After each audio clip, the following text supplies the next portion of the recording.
ঢাকার হযরত শাহজালাল আন্তর্জাতিক বিমানবন্দরের কার্গো ভিলেজে ভয়াবহ অগ্নিকাণ্ডের পর থেকেই কার্গো ভিলেজ শব্দটি অনেকের মনেই কৌতূহল জাগিয়েছে।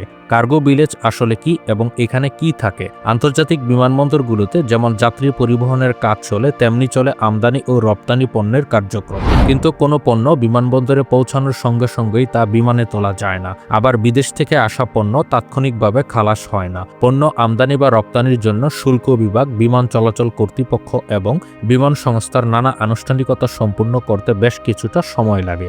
এই আনুষ্ঠানিকতা শেষ না হওয়া পর্যন্ত পণ্যগুলো অস্থায়ীভাবে যেখানে রাখা হয় সেই জায়গাকেই বলা হয় কার্গো ভিলেজ। অজানা অধ্যায়ের এই পর্বে আমরা আলোচনা করব ঢাকার হযরত শাহজালাল আন্তর্জাতিক বিমানবন্দরের কার্গো ভিলেজ সম্পর্কে। অজানা অধ্যায় চ্যানেলে আপনাকে স্বাগতম। আপনি যদি ইতিহাস সম্পর্কিত ভিডিও পছন্দ করেন তাহলে অজানা অধ্যায় চ্যানেলটি সাবস্ক্রাইব করে বেল আইকনে ক্লিক করুন। অজানা অধ্যায়ের ভিডিওগুলো ফেসবুকে দেখে থাকলে আমাদের ফেসবুক পেজ লাইক এবং ফলো করে আমাদের সাথে থাকুন। চলুন শুরু করা যাক।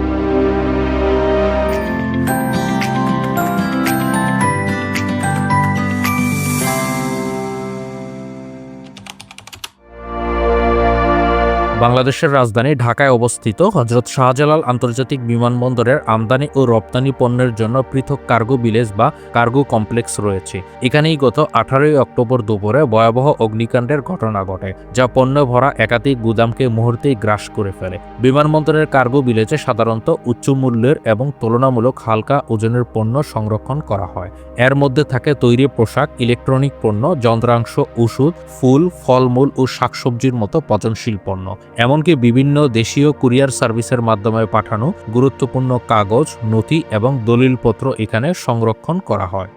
আমদানি বা রপ্তানিকৃত পণ্যের ধরন ও শুল্কের পরিমাণের ওপর সেগুলো কার্গো সেকশনে সংরক্ষণের সময়সীমা নির্ণয় করে। পচনশীল পণ্য সাধারণত 24 থেকে 48 ঘন্টার মধ্যেই খালাস করা হয়, যাতে গুণগত মান নষ্ট না হয়ে যায়। রপ্তানি পণ্যের ক্ষেত্রেও ক্রেতার সময়সীমা ও ফ্লাইট শিডিউলের ওপর নির্ভর করে পণ্য 2 থেকে 3 দিনের মধ্যে বিদেশে পাঠানো হয়। তবে কার্গো বিমানের স্লট বা জায়গা না পাওয়ায় অনেক সময় পণ্য কয়েকদিন পর্যন্ত কার্গো ভিলেজে অপেক্ষা করে থাকে। অন্যদিকে আমদানিকারকদের পণ্য খালাসের প্রক্রিয়ার কয়েকদিন সময় লেগে যায়, ফলে সেই সময় পর্যন্ত মালামালগুলো কার্গো ভিলেজের গুদামে সংরক্ষিত থাকে। গত 18 অক্টোবরের অগ্নিকাণ্ডের ঘটনায় কার্গো ভিলেজের আমদানি কমপ্লেক্সে থাকা শত শত টন পণ্য পুড়ে গেছে। এই আগুনে ঠিক কত পরিমাণ আর্থিক ক্ষতি হয়েছে তা এখনও নিরূপণ চলছে। তবে খাত সংশ্লিষ্টরা মনে করছেন, বাংলাদেশের সাম্প্রতিক অগ্নিকাণ্ডের ইতিহাসে যত আর্থিক ক্ষতি হয়েছে তার মধ্যে সবচেয়ে বড় ক্ষতি হতে পারে এই কার্গো ভিলেজের আগুনেই। কারণ এখানে সংরক্ষিত প্রায় সকল পণ্যই অত্যন্ত মূল্যবান। বিমানবন্দরের কার্গো ভিলেজে সংরক্ষিত পণ্যের অধিকাংশ বিদেশি ক্রেতার জন্য প্রস্তুতকৃত উচ্চ মূল্যের পণ্য, বিশেষ করে তৈরি পোশাক, ইলেকট্রনিক সরঞ্জাম ও বিলাসবহুল আমদানি পণ্য। সাধারণত কম গুরুত্বপূর্ণ এবং কম মূল্যের পণ্য সমুদ্রপথে আমদানি রপ্তানি হয়ে থাকে, আর সবচেয়ে মূল্যবান পণ্যগুলো পরিবহন করা হয় বিমানের কার্গোতে। তাই কার্গো ভিলেজের আগুনে ক্ষয়ক্ষতির অন্য যে কোনো অগ্নিকাণ্ডের চেয়ে অনেক বেশি। আগুন নিয়ন্ত্রণে আসলেও ক্ষয়ক্ষতির প্রকৃতি নির্ণয় করতে আরও বেশ কিছুটা সময় লাগবে।